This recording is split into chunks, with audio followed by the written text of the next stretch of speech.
નમસ્કાર to all of you વિદ્યાર્થી મિત્રો. This is Mayank sir. આપ સૌનું સેશનની અંદર સ્વાગત કરું છું. તો વિદ્યાર્થી મિત્રો, આ સેશનની અંદર today we are going to understand, આજે આપણે સમજીશું ચેપ્ટરનું સ્વાધ્યાય. ચેપ્ટર છે the night train at Deoli. The night એટલે આપણે જાણીએ છીએ કે રાત્રિનું રોકાણ. ટ્રેન એટલે રાત્રિની train.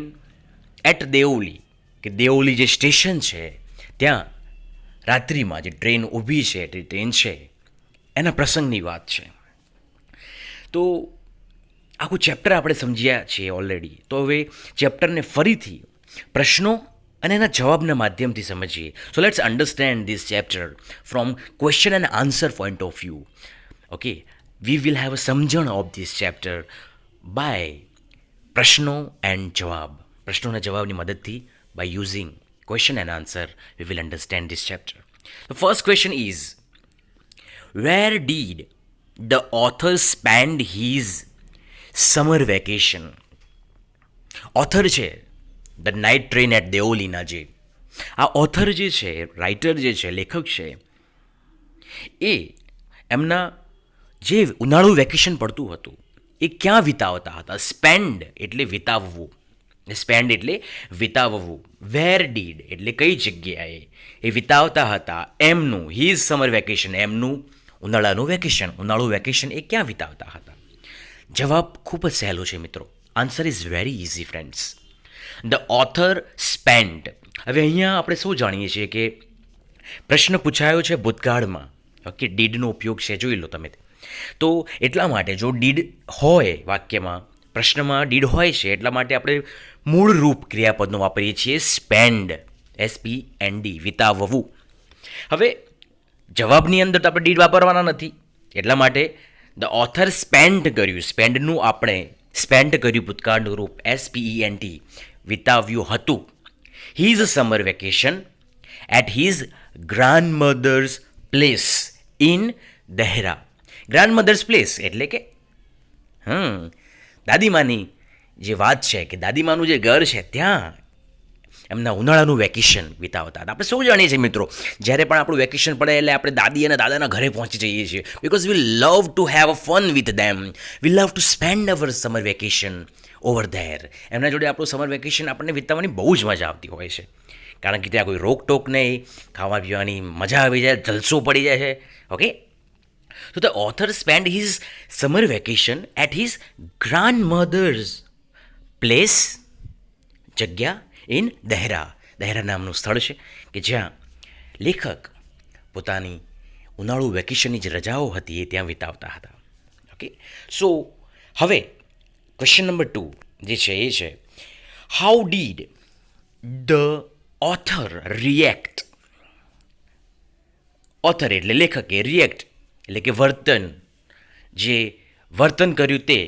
Van he saw the girl for the first time, પહેલી વાર એમની જે નજરથી પહેલી વાર જ્યારે આ એક છોકરીને જોઈ આ સ્ટેશન ઉપર, કે જે છોકરી રમકડા વેચીને, સરસ મજાનો વસ્તુઓ બનાવીને વેચતી હતી પ્લેટફોર્મ ઉપર, એ છોકરીને જ્યારે જોઈ લેખકે પહેલી વાર, તો એમને કેવું વર્તન આપ્યું, કેવો પ્રત્યુત્તર વર્તનનો હતો? When the author saw the girl for the first time he could not stop staring at her. ઘણા વ્યક્તિઓનું વ્યક્તિત્વ એવું હોય છે કે આપણે એમની સામે બે ઘડીક જોઈ રહીએ. એમના હાવભાવ, એમના એક્સપ્રેશન, એમની પર્સનાલિટી, એમનો દેખાવ, ઘણી બધી બાબતો અસર કરતી હોય છે. ઘણા બધા પરિબળો જવાબદાર હોય છે વ્યક્તિઓની સામે જોવાના.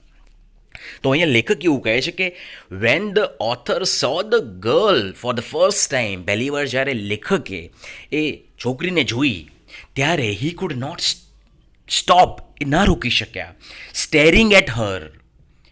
ઓકે, તો staring at her and startling at her, એનો મતલબ થાય છે ધારીને, એકી નજરે, એકી ટરે જોવું. What feelings did the author have while buying the basket? આ જે છોકરી હતી રેલવે સ્ટેશન ઉપર પોતાનું ગુજરાન ચલાવતી હતી, બધી વસ્તુઓ વેચીને, રમકડા વેચીને, બાસ્કેટ એટલે ટોપલીઓ વેચીને. તો ટોપલી વેચનાર છોકરી હતી એ what feelings did the author have while buying the basket. જ્યારે લેખકે એની પાસે જે એ ટોપલી જે વેચતી હતી, એ જાતે બનાવેલી ટોપલીઓ જે વેચતી હતી, એ ખરીદતી વખતે what feeling did the author have, એમનામાં કઈ લાગણીઓ હતી. વાઇલ બાઇંગ ધ બાસ્કેટ, ટોપલીઓ જ્યારે ખરીદી રહ્યા હતા ત્યારે એમના મનમાં કેવી લાગણીઓ હતી. વાઇલ બાઇંગ અ બાસ્કેટ ખરીદતી વખતે, ટોપલીઓ ખરીદતી વખતે ધ ઓથર વોન્ટેડ, ઓથર ઈચ્છતા હતા two touch the girls finger, એને સ્પર્શ કરવા માગતા હતા કે ખરેખર આવું કોઈ વ્યક્તિ છે, કે વોઝ ઇટ હિઝ ડ્રીમ, કે એનું લેખકનું સ્વપ્નું છે, કે ખરેખર આ છોકરી છે. બટ હી કુડ નોટ, પણ એ છોકરીને સ્પર્શ ના કરી શક્યા. ઓકે, ઘણા વ્યક્તિઓ એવા હોય કે લેનદેનમાં પોતાનો હાથ તમને અડાડે, ઘણા વ્યક્તિ એવા હોય કે લેનદેનમાં એમની આંગળીનો સ્પર્શ પણ તમને ના થાય.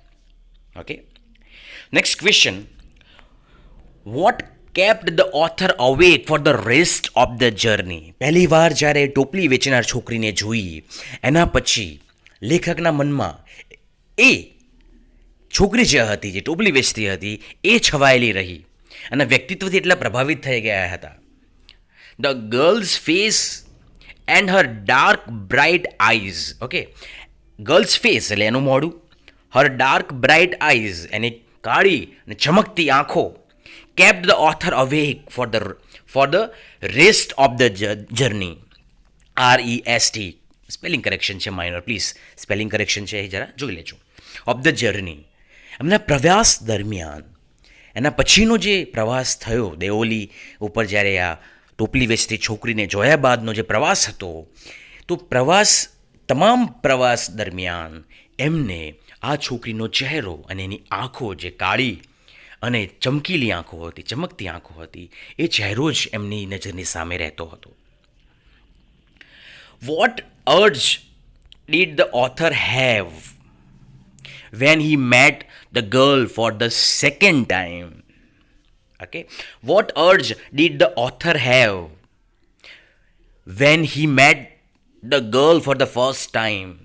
Van the author met the girl for the second time, he had the urge to put her on the train there and then take her away with him. લેખક ઈચ્છતા હતા કે આ છોકરીનું સ્થાન અહીંયા સ્ટેશન ઉપર નથી, એનું સ્થાન કંઈક બીજે છે, મારી જોડે હોવું જોઈએ. હવે એટલા માટે એવું કહે છે કે લેખક એવું ઈચ્છતા હતા, સેકન્ડ ટાઈમ જ્યારે એ ટોપલી વેચનાર છોકરીને એ જોવે છે, એને મળે છે, ત્યારે એવું ઈચ્છતા હતા, when the author met the girl for the second time, બીજી વાર ટોપલી વેચનાર છોકરીને જ્યારે જોવે છે, મળે છે, ત્યારે હી હેડ ધ અર્જ, એમના મનમાં એવી ઈચ્છા હતી, two put Har on the train, એને પણ ટ્રેનમાં બોલાવીને, એને પણ ટ્રેનમાં આવકારીને, એન્ડ ધેન પછી ટેક હર અવે વિથ હિમ, પોતાની જોડે લઈ જવાની વાત છે. અહીંયા ઘણીવાર એવું હોય કે ઘણા વ્યક્તિઓ આપણને એટલા બધા ગમી જાય કે આપણે એમની પાસે રહેવું ગમે. ઓકે, તો અહીંયા પણ લેખકની પાસે એવું થયું. Why did the author leave for Dehra earlier than usual.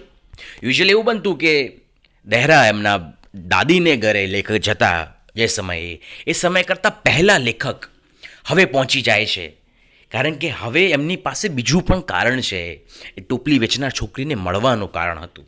The author left for Dehra earlier, વહેલા નીકળે છે, દેન યુઝ્યુઅલ, પહેલાંના સમય કરતાં વહેલા જલ્દી નીકળે છે સમય વિતાવવા માટે રજાઓનો, because he could not forget the girl.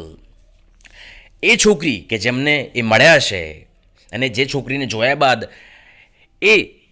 એનું વ્યક્તિત્વ એમને ખૂબ ગમ્યું છે, એનો ચહેરો એમની નજરની સામે છે, તો એને મળવા ઈચ્છતા હતા, એના જોડે વાત કરવા ઈચ્છતા હતા. He was very eager to see and meet Har.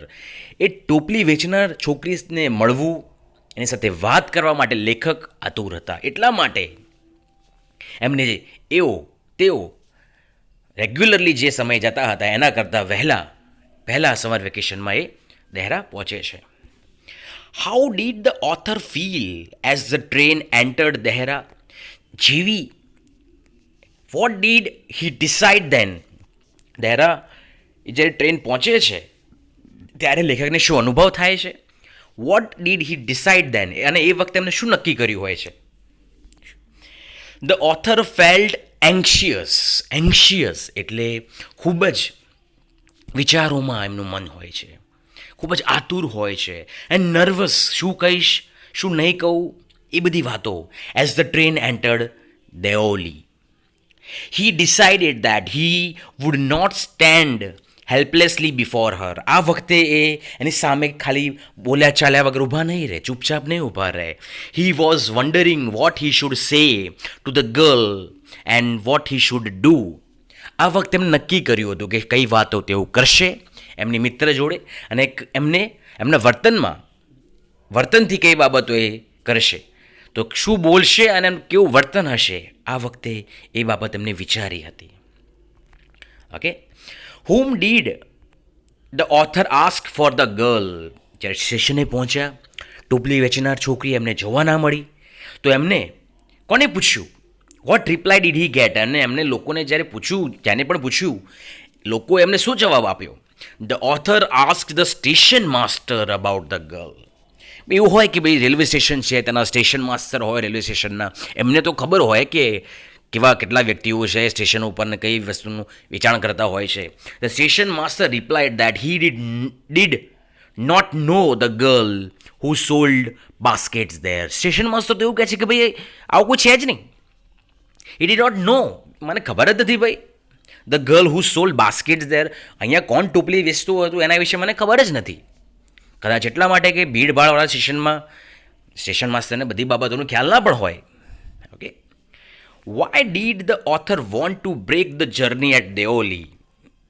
Food he do that? The author wanted to break his journey at Deoli. Deoli ઉપર, સ્ટેશન ઉપર, બ્રેક એટલે કે ઊભા રહેવા માંગતા હતા પોતાના પ્રવાસમાંથી, so that he could spend a day there to find the girl. ટોપલી વેચનાર છોકરીને શોધવા માટે લેખકને થયું કે હું અહીંયા ઉતરી જાઉં અને એને શોધું આખો દિવસ. Two find the girl who head stolen his heart, જે એમને ખૂબ ગમતી હતી. But he food never do that. પણ એવું એ ના કરી શક્યા. એમના ગમતા પાત્રને શોધવાનો પ્રયાસ કરવાનો એમને વિચાર તો આવ્યો, but he could not do that. પણ તેઓ એવું ન કરી શક્યા. સો ફ્રેન્ડ્સ, 9 પ્રશ્નો અને એમના જવાબની સાથે આપણે આ પાઠની સમજણ મેળવી છે. I hope this understanding, this સમજણ would be very useful for you. And તમારા પ્રશ્નો you can ask me on comment section. Thank you very much for your time. Thank you very much. Thanks a lot.